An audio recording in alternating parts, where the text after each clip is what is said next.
Man, what a SmackDown this was. We had an insane SmackDown tonight. I'll say this was probably one of my favorite SmackDowns. Obviously this year, SmackDown, or a couple of months now, SmackDown has had a really down, lower ratings. We know last week we had 1.2 million viewers, so definitely on the lower end.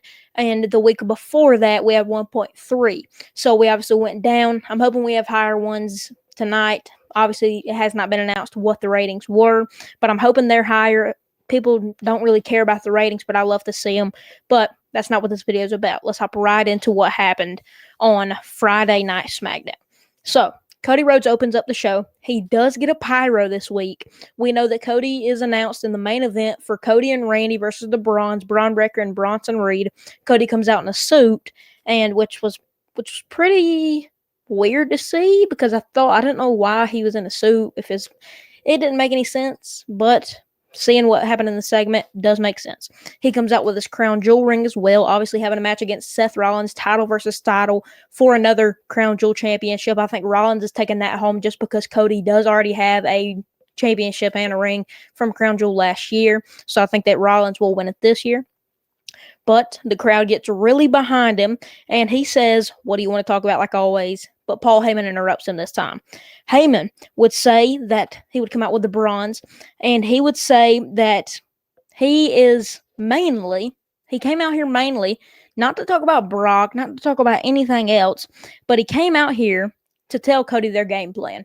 Says that he told the bronze, corner the champ, and then what we'll do is we'll corner the champ and Randy will come out. So they know Cody's game plan. And we obviously know that Randy would step up to Heyman. Randy would come out and stand beside Cody Rhodes, obviously being his tag partner. But Heyman would point something out that I thought was very interesting. Heyman would say that whenever Cody gets done with all of this, and even most likely tonight, we will eventually see Randy Orton turn on Cody Rhodes for the title. So Heyman obviously being able to tell Randy all this stuff. We have Italian Pigeon back in the chat, obviously a little supporter on all of our streams. He says, gonna need this recap, but didn't watch tonight. Gotta know if it's worth it next week. I definitely will say it is worth watching next week. I think that my notes tonight were definitely a little bit off track. Just because I was watching the show and I was kind of trying to get into storylines in my brain instead of writing them down, which is on my part for sure. But yeah, I'm going to try to explain it the best that I can, give my thoughts on it. We would see Heyman say that whenever the Brawns win, Randy will say, where was the champ? So eventually, Randy will say, where was Cody Rhodes whenever they lose in the main event? Which also causes a lot of controversy now that we know Cody and Randy did lose in the main event. So that's interesting. Will Randy say, where was Cody Rhodes? Will Randy question where Cody was, how the champ didn't show up? Or will Randy take it like a real vet and just be like, it's whatever, it's whatever. But that was definitely an interesting opener. He would end by saying that this isn't a prediction, but it's a prophecy. So something different than he normally says. So definitely need to look into more of that. But overall, I think this segment's just building up to Crown Jewel. Rollins was not shown in this segment, which was pretty interesting given the fact that Cody blankly showed the ring to the camera, the Crown Jewel ring. But it looks like he's going to be wearing this until Crown Jewel, which is next Saturday, so it's going to be cool to see. We then would see Miz run into Melo backstage, and Melo would say, why didn't you just kick out? And Melo would first try to walk away, but Miz would instantly stop him from walking away.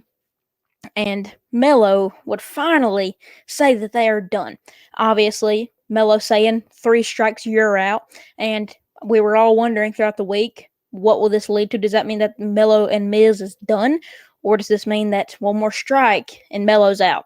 But now we know officially Melo is done with the Miz, but not for good.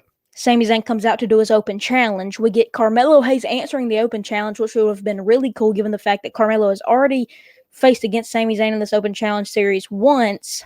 But it's very, very interesting to see because as soon as Melo is about to walk down to the ring, Melo would say that it is time that he doesn't have, this time, facing Sammy. He doesn't have Miz to worry about. He doesn't have to worry about anybody on the outside. He just has to worry about himself. I don't want to get sidetracked again, but are you going to be watching Bound for Glory? 100%. I think that Bound for Glory is going to be a must-watch, given the fact that we got Javon and Leon. That's really the only match I'm really concerned about now. Indy and Kalani is going to be really cool. So I think, yes, I will be paying for Bound for Glory. It's going to be an awesome show, so I'm really excited to see. And obviously, Trick's going to be on the show because he is the champ, so I think I'm expecting him to be on the show. I think it's going to be an awesome show. I definitely am going to watch Bound for Glory. But we have Miz coming out, hitting him with the skull-crushing finale, which would lay out Melo on the entrance ramp. This would cause a whole bunch of, ramble everywhere. Everybody was tweeting on social media. Everything was going insane. But then we realized that the next person that would actually be facing Sami Zayn was Aleister Black. We would see a good in-ring battle between Sami and Aleister until Damian would interrupt Aleister, making Aleister be distracted on the match. Aleister would turn around a bit early, and Sami would pick up the victory with the Helluva Kick, then the Blue Thunder Bomb. We would see, once again, Sami use the same two combinations. So eventually, I personally thought tonight we were going to see Oba. Obviously, nobody thought that he was actually going to be there, but the little thought in our minds, every single pro wrestling fan in the world that knew Oba was eventually coming to the main roster was thinking, is it going to be Oba? But it was not Oba. And I really knew that it wasn't going to be Oba. Obviously, I wanted it to be Oba really bad, but it wasn't, which makes sense. We're going to keep him off of TV for a while. And with the news coming out that WWE still has plans for him in NXT is very shocking, so I'm excited to see where that leads us. But we ended up seeing Sami and Aleister face after not facing each other for 6 years in one-on-one competition. Obviously, Sami picking up the victory. And this was probably the worst match from Sami's Open Challenge series. Now, personally, y'all can go back and watch it for yourselves if y'all missed SmackDown tonight. But I think that it definitely was. Sami was trying to counter Aleister's kickboxing style and his striking style, and it just wasn't what Sami combines well with. So I think that it's just not going to be a good match whenever Sami faces people like this. But either way, great match, great defense from Sami. And hate to say it, if Sami keeps this up, keeps putting on consistently good matches, Sami's going to go down as one of the greatest pro wrestlers of all time. He's going to go down as one of the greatest WWE professional wrestlers to ever step foot in a locker room just because of how consistently good he is. There's so many wrestlers that'll get in the ring week in and week out and have matches that are great at sometimes and horrible at others. And that's what we're seeing with half the locker room right now. And I hate to join in on the laughs at Jey Uso, but he's one of those guys. He's one of the guys that can put on a banger match one night and have on a complete trash match. And that's my job here, is to give full honesty. And I think that the honesty is that Jey can either put on an awesome match or a match that is completely lackluster. And that is the complete opposite for Sami Zayn. He comes in and night out, putting on consistent bangers. And I think that's what you need from a consistent superstar that is going to go down in the history books. So that's why I think Sami personally is going to be the one to go down as one of the greatest of all time. But that was actually pretty entertaining. We would end up seeing Damian put Aleister through the announcer's table with the Razor's Edge, obviously meaning that Damian's not done with Aleister and Aleister's not done with Damian. We obviously know it was Damian's birthday last week, and we saw Aleister lay out Damian. So that was pretty cool. I definitely expected Damian to lay him out before he got the open challenge, which would cause Oba to come out. But that didn't happen, but it ended up happening to cause Aleister the match, which I thought was clean, and I thought it was cool because we keep having Sami win clean, and I don't think that's what should happen all the time. Obviously, you don't want something like a Roman Reigns run where it's just interference after interference, but you also do want a good balance between clean and interference. So it's good to see Sami get an interference here where he doesn't necessarily win clean, but he still earned the victory. And sometimes that makes it to where we can come back and revisit the rivalry of Aleister and Sami. So I think it was really cool to see. We then would see Nick Aldis and Shawn. Oh my goodness. Yeah, I think I'm actually going insane. We would see Nick Aldis being shown talking to Sol Ruca and Zarya backstage. He says that Sol Ruca has a huge future on SmackDown, in which he would tell the same thing to Javon Evans later in the show. But that's whenever we would see the Secret Harvest, Chelsea Green and Alba Fire keep handing out little flyers on if they want to join the Secret Harvest. Obviously, Zaruka would rip those papers up and it would get announced that Zaruka versus Secret Harvest was up next. Obviously, it would say earlier today on the bottom side where they obviously pre-recorded it. But I was super excited, super happy to see Zaruka get another shot on the main roster. I believe this is her second or third time on the main roster, and I'm actually really excited to see how she did, which obviously we know how she did, so let's get into it. The Secret Harvest versus Zaruka was up next. We saw Soul pin Chelsea Green to pick up the victory for her and Zarya, and man, I think it's interesting to see her pin Chelsea Green at all people. Chelsea obviously being a trailblazer of 2024, not so much in 2025, but she's obviously done great work as a character, being in NXT, being somebody that can fluctuate to each brand. I think that they definitely need to put her as a free agent where she can go anywhere because that's pretty much what she's doing. But I think it's awesome to see Soul pin Chelsea, and man, clock's ticking. I definitely do need to see a Zaruka NXT Championship run. Main championship, obviously, that women's championship. But she is double champ right now. She's on the women's NXT team for Showdown. So I'm excited to see how she does then. My only thing is, I hope Zaruka does not get injured. Now, why I say that? It's probably going to be a curse, and I really hope not. But this happens a lot. We see superstars that we put all our breadbaskets in, which I've watched Soul since she debuted, and I've loved her since her third match. And I think that her third match, what really caught my attention with the surfer gimmick and all that. But I think that Soul, I hope not. She's obviously dealt with her knee injuries in the past, but I think that I just really hope nothing bad happens and she can stay clear and stay everything like that and just keep winning titles because she's really, really good. But then we would see Charlotte and Alexa after Zaruka wins. They would say that Zaruka looked impressive. Charlotte obviously hanging around after the interview. Alexa and Charlotte look like they're on the same page, but they're not at the same time. It looks awkward. It looks something that Alexa's on the same page, but she's still not fully committed to Charlotte, but it's like 98%.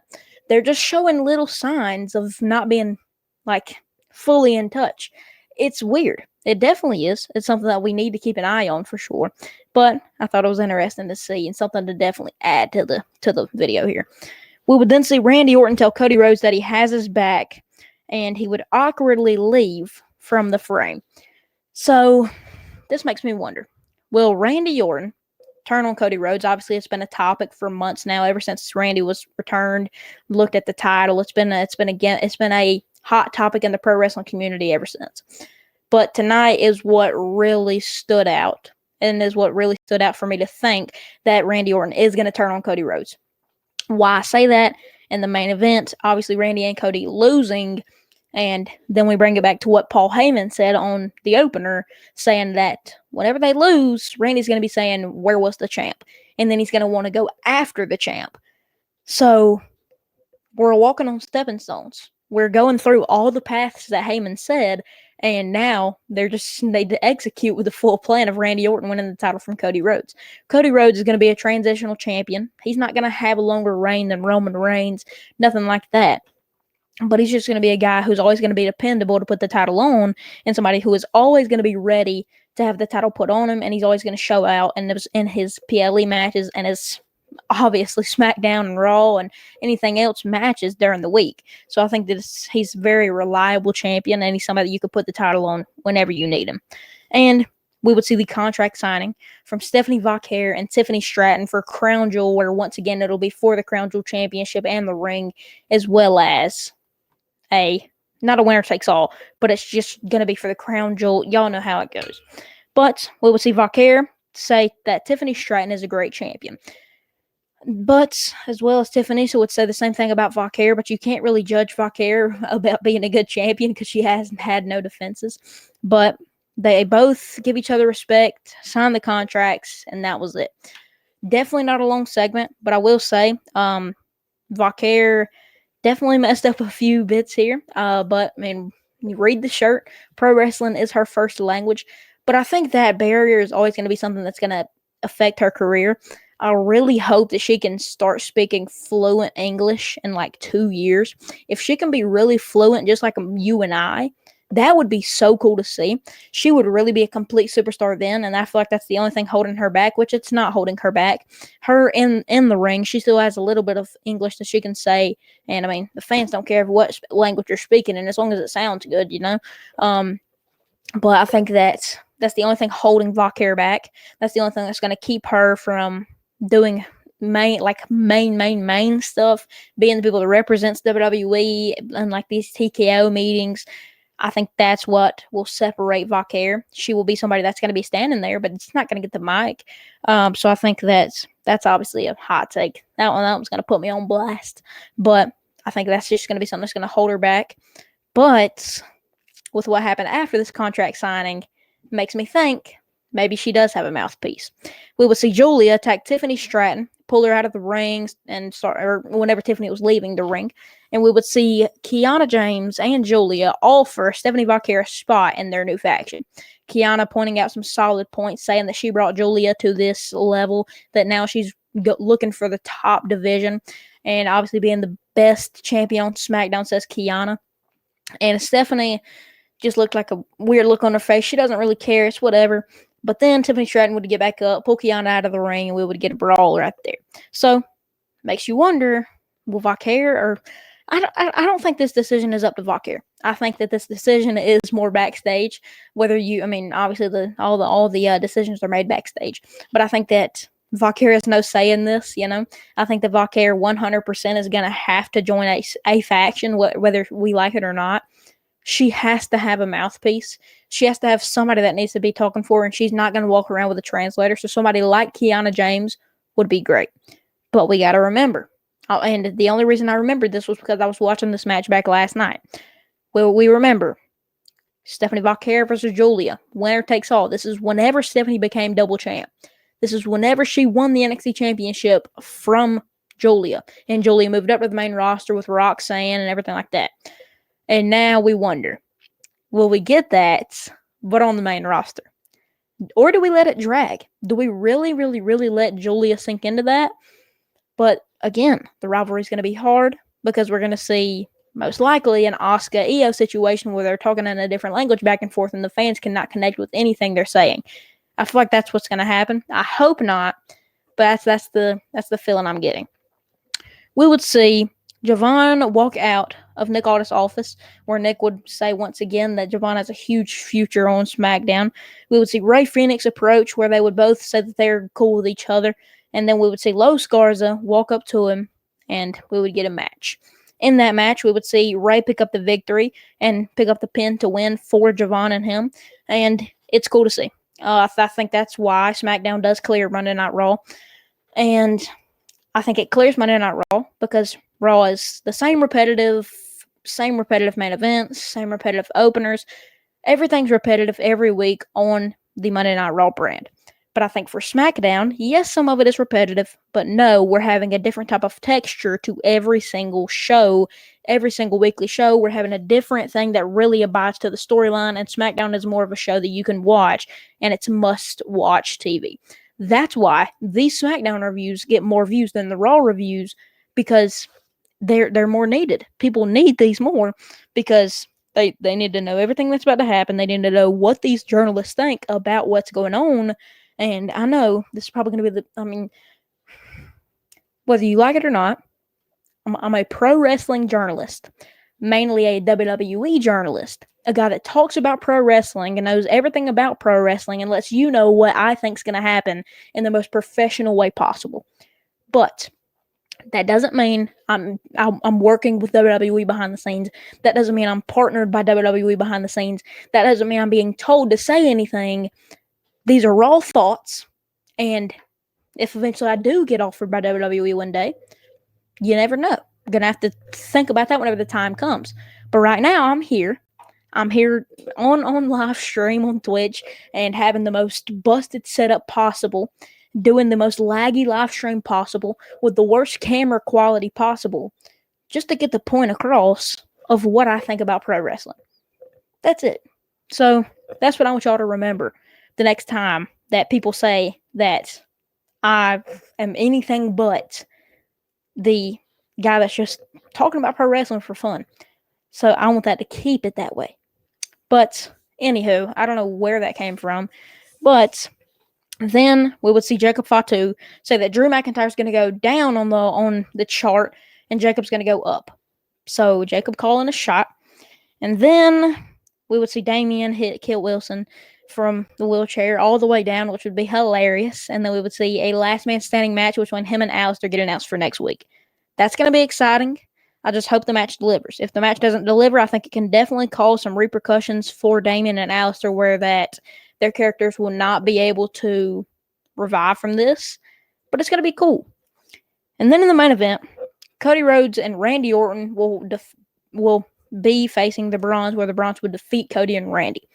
After the match is what really, really sunk in.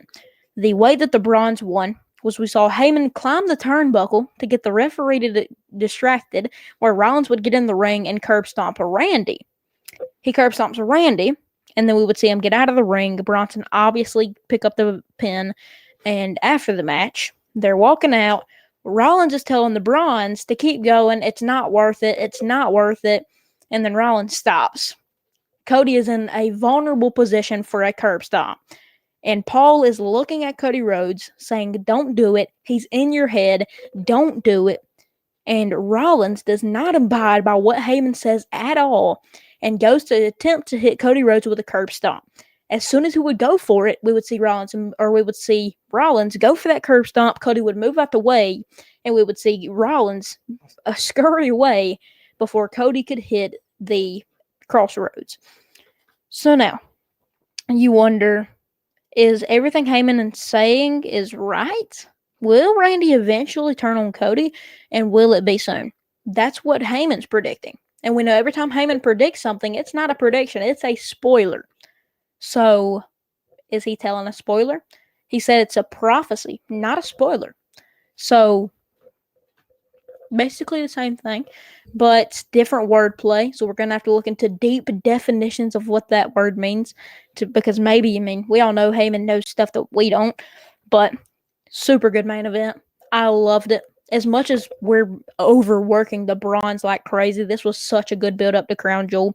Knowing that this is the second to last time we're going to be able to see Cody and Rollins on the same show before Crown Jewel, super important, and it's going to be really cool to see how we're using the Bronze over this week, really. Roman Reigns obviously opening Monday Night Raw this week. Will the Bronze come out? Or will we continue this trash storyline? And will we have Bronze be in 4 different storylines at one time again? I hope not, but it's probably going to happen. But I really hope you all enjoyed the stream. I know I sure did. I think that SmackDown was definitely good. And listen, boys, December's coming soon. I promise you, January in 2026, this is going to go further than it ever has. And I promise. Because January, I will have a PC, most likely, and I will be able to use OBS and use all the stuff that your favorite creators use. 2026, you're going to want to stamp your time as an OG now, because I know these busted live streams look all crazy, but just wait. Just wait. Y'all coming in for a little treat. Y'all are going to be in for a little treat. 2026, I don't know if I'll see sunlight in 2026. I will be in these 4 walls all day, editing, putting out the best content possible, starting a podcast, starting a show, starting a morning show that's going to be starting at the same time every day, and that's my motive goals for 2026. So Italian Pigeon, I see you in the chat. I see TJV, I think his name was. Either it was TJR or TJV in the chat last night. I see y'all in the chat. These people in the Twitch chats is what really matters. Y'all people watching the YouTube videos is what really matters. This is what I want people to really see. So yeah, I know I've taken a major fall off in 2025. I'm not putting on the best content possible. I'm not putting on the best camera quality possible, and that's because I can't do nothing about it. This is what we're going to get for the rest of 2025. My apologies. What you're seeing on Instagram is most likely what we're going to be getting for the rest of 2025. 2026 is going to be a different era for the CZV Wrestling page and YouTube channel and everything above. We're going crazy in 2026. And I want everyone in the chat to hear me right now. CZV Wrestling is going to a different level in 2026. And what's going to happen is you're going to see the best content out of anybody in the world calling it.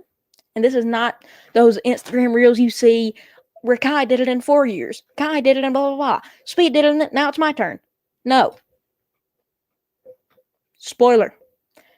Hey, who's your favorite WWE live streamer or whatever? You're probably going to say Santi, Khan, Denise, whatever. They ain't going to matter in 2026. 2026 is the era of CZV Wrestling. They're still going to be there. All your favorites still going to be there. You're still going to watch your favorites. But we're going to be undeniable in 2026. Sneak peek. But 2026 is coming. So be ready for 2026.